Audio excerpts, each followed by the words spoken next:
Welcome to Dungeon Life, where we break down forgotten NPCs, take monster deep dives, and look at everything D&D. The Cavalier, the noble knight of Advanced Dungeons & Dragons. Imagine a knight, not just any knight, but the kind straight out of legend. The shining armored champion who rides into battle with a banner high, his steed thundering across the battlefield. The sworn protector of the weak, the master of mounted combat, the warrior who sees honor as his guiding star. This is the Cavalier, a class introduced in Dragon Magazine issue 72 back in 1983. Unlike your typical fighter or paladin, the Cavalier was designed to be the ultimate mounted warrior, built for chivalry, discipline, and combat superiority. But what made this class so unique? How did it fit into the world of Advanced Dungeons & Dragons? And why was it both loved and hated by players? Let's find out. It was the third year of my favorite decade, 1983. War games had just hit theaters, introducing the world to the dangers of artificial intelligence and the dial-up modem, while D&D was becoming a household name. The game had warriors, thieves, and spellcasters, but one classic archetype was still missing: the noble knight. Enter the man himself, Gary Gygax, co-creator of Dungeons & Dragons. He introduced the Cavalier in Dragon Magazine issue 72. Unlike fighters, who were versatile warriors, and paladins, who were bound to a strict moral code, the Cavalier was something else entirely: a combat specialist with noble blood, rigorous training, and an unshakable devotion to battle. This wasn't just another armor-clad warrior. This honor-bound fighter was designed to dominate the battlefield through pure skill, fearlessness, and mounted superiority. Unlike standard classes, this noble soldier had strict requirements before a character could even qualify. A player needed a strength of 15, because a weakling wasn't going to joust anyone off a horse. A dexterity of 15 was required to control a warhorse in the chaos of battle. Constitution had to be at least 15 because she couldn't back down, even after being wounded. Intelligence and wisdom both needed to be at least 10, because a Cavalier wasn't just a brute, he had to understand tactics and strategy. If a player managed to roll a charisma of 15, they had the privilege of playing a Knight of Renown, the highest tier of Cavalier, a warrior so impressive that people would flock to their banner just to fight alongside them. Those who didn't meet these stats, too bad. This valiant warrior class wasn't for commoners. It was for the elite. What set the Cavalier apart from both fighters and paladins?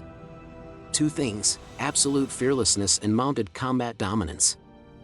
They had one of the most broken mechanics in early D&D. They were completely immune to fear and never backed down from a fight. While other adventurers ran from a dragon's roar or an undead horror, the Cavalier charged in headfirst, no hesitation. This made them incredibly brave, but also a nightmare to adventure with. Imagine playing a wizard or a normie fighter, and a demon lord emerges from the shadows. You want to retreat, regroup, maybe not die. But your party's tank, for glory. He charges, sword drawn, and now everyone has to fight. Because a Cavalier literally couldn't back down without losing their honor. The Cavalier had a second, unique defining trait: mounted combat. No other class came close. A Cavalier on horseback was a force of nature. They got bonuses to hit, extra attacks with lances, and the ability to trample enemies beneath their steed. While other adventurers struggled with terrain, the Cavalier charged through the battlefield like a medieval tank, cutting through ranks of goblins and orcs with sheer momentum. Their bond with their horse wasn't just about riding, it was a battle-hardened partnership. A Cavalier's warhorse was trained to fight alongside them, dodge attacks, and even respond to commands in the heat of battle. A fighter might be strong. A paladin might have the favor of her deity. But a Cavalier, on horseback, was unstoppable. Most characters had to train to wear heavy armor effectively. Not our shinning knight. They started the game wearing full plate mail like it was comfortable sleepwear. While a normal adventurer clanked around in chainmail, still learning how to move, the Cavalier was already fighting like a knight from day one. If you think this class sounds too powerful, you're not wrong. But there was a catch: the code of conduct. Cavaliers were bound by a strict code of chivalry that dictated their every move. They always had to accept a challenge, never refuse a fight, always protect the weak and defenseless, and uphold honor above all else. Sounds noble, right?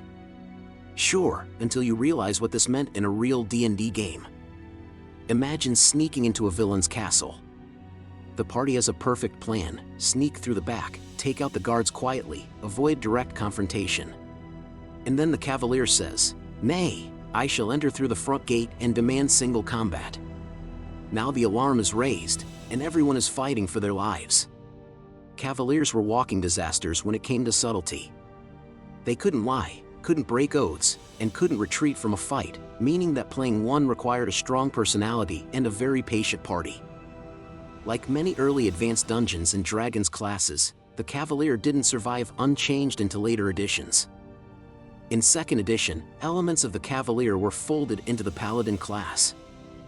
In 3rd edition, we got the Knight and Cavalier prestige classes, focused on mounted combat and honor. By 5th edition, the Cavalier was resurrected as a fighter subclass, focusing on defensive tactics and mounted prowess. So, while the original Cavalier may be gone, its spirit lives on in modern D&D. If the Cavalier sounds familiar, it is because the idea of a noble, unshakable warrior has existed in storytelling for centuries. Consider the Arthurian legends, where the Knights of the Round Table followed strict codes of honor, battling evil while remaining unwavering in their principles. A perfect example is Sir Lancelot in Excalibur, a warrior so dedicated to his ideals that he often made life difficult for those around him. His skill was unmatched, his loyalty absolute, but his inability to compromise led to as many problems as it solved. That is the essence of the Cavalier: honorable, powerful, but sometimes disastrously rigid. Would you take up the mantle of a fearless, duty-bound knight, riding into battle with unwavering resolve? Or does the thought of never backing down, no matter the odds, seem like a disaster waiting to happen? Share your most memorable Cavalier moments in the comments. Did your noble warrior stand against impossible foes, triumph through sheer determination, or lead their party into glorious, or reckless, combat? Let's hear your tales of honor, bravery, and maybe a little bit of stubbornness. And if you enjoyed this deep dive into classic Dragon Magazine classes, be sure to like, subscribe, and hit that bell icon, because next time, we're covering another forgotten legend of Dungeons and Dragons.